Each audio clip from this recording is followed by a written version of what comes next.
Hello friends, સ્વાગત છે તમારું અમારી યુટ્યુબ ચેનલમાં. ચોમાસાની સિઝનમાં એક બાજુ વરસાદ પડતો હોય અને સાથે સાથે ગરમા ગરમ દાળ વડા હોય તો એની ખાવાની મજા જ કંઈ ઓર છે. હું તમારી સાથે દાળ વડાની રેસીપી શેર કરું. તો સૌ પ્રથમ મેં 2 વાડકી ચણાની દાળ લીધી છે, એક નાની વાડકી અડદની દાળ છે અને એનાથી થોડી મોટી વાડકી મગની મોગેરની દાળ લીધેલી છે. બધા મગની દાળના દાળ વડા ખાતા જ હોય છે. આજે હું ચણાની દાળના દાળ વડા કઈ રીતે બનાવીશ એ હું તમારી સાથે રેસીપી શેર કરીશ. તો સૌ પ્રથમ ચણાની દાળ,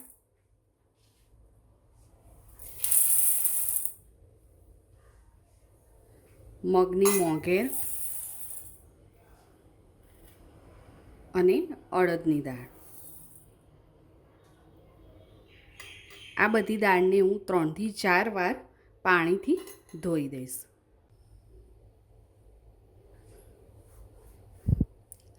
દાળને ધોઈ કાઢી છે. હવે પાણી ઉમેરીશું. 5 થી 6 કલાક માટે દાળને પલળવા દઈશું. 5 થી 6 કલાક પછી દાળ સરસ પલળી ગઈ છે. દાળમાંથી પાણી કાઢી લઈશું.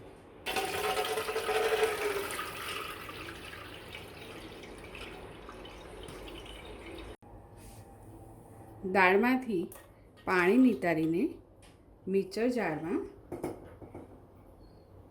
ક્રશ કરી દઈશું.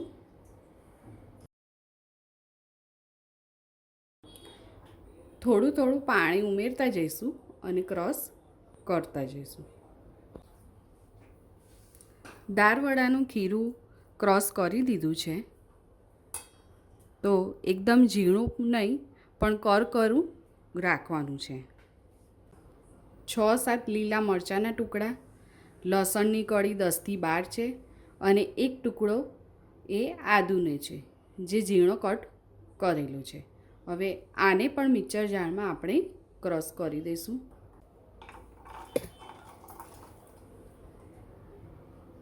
સ્વાદ અનુસાર મીઠું, આદુ મરચાં લસણની પેસ્ટ,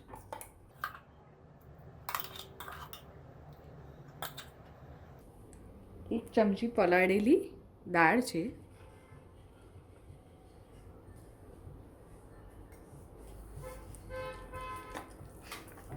બધું મિક્સ કરી દઈશું. કોથમીર, સારી રીતે બધું મિક્સ કરી દઈશું. 1 મિનિટ માટે એક જ ડાયરેક્શનમાં થોડું ફેટી લઈશું. સતત હલાવતા જઈશું.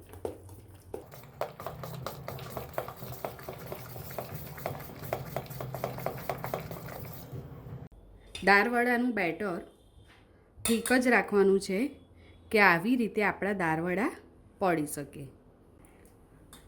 દાળવડાના ખીરામાં સાજીના ફૂલ કે ઈનો નાખ્યો નથી, પણ દાળવડા એકદમ સરસ પોચા રૂ જેવા થશે. બેટર રેડી થઈ ગયું છે. હવે ગરમા ગરમ દાળવડા ઉતારીશું. તેલમાં મૂકતી વખતે ગેસની ફ્લેમ મીડિયમ ટુ લો જ રાખવાની છે. એકદમ ફાસ્ટ પણ નહીં અને એકદમ ધીમો પણ નહીં.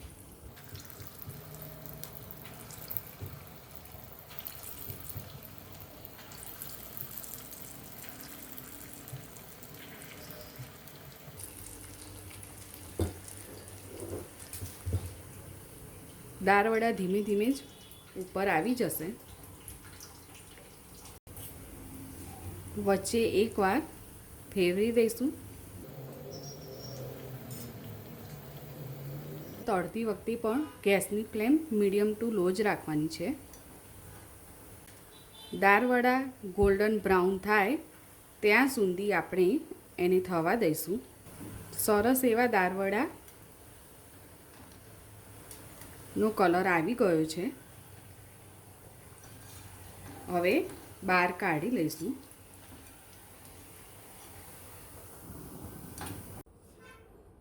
દાળવડા બનીને રેડી થઈ ગયા છે. ચોમાસામાં અત્યારે વરસાદ ચાલુ હોય, વરસાદના માહોલમાં દાળવડા ખાવાની મજા જ કંઈ ઓર છે. તો દાળવડાને તમે દહીં, ગ્રીન ચટણી કે ગળી ચટણી સાથે પણ ખાઈ શકો છો.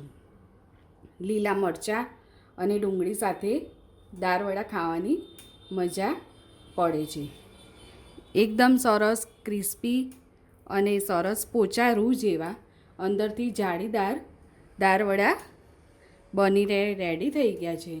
જો તમને અમારી રેસીપી કેવી લાગી એકવાર જરૂર કોમેન્ટ કરીને કહેજો અને એકવાર જરૂર બનાવજો.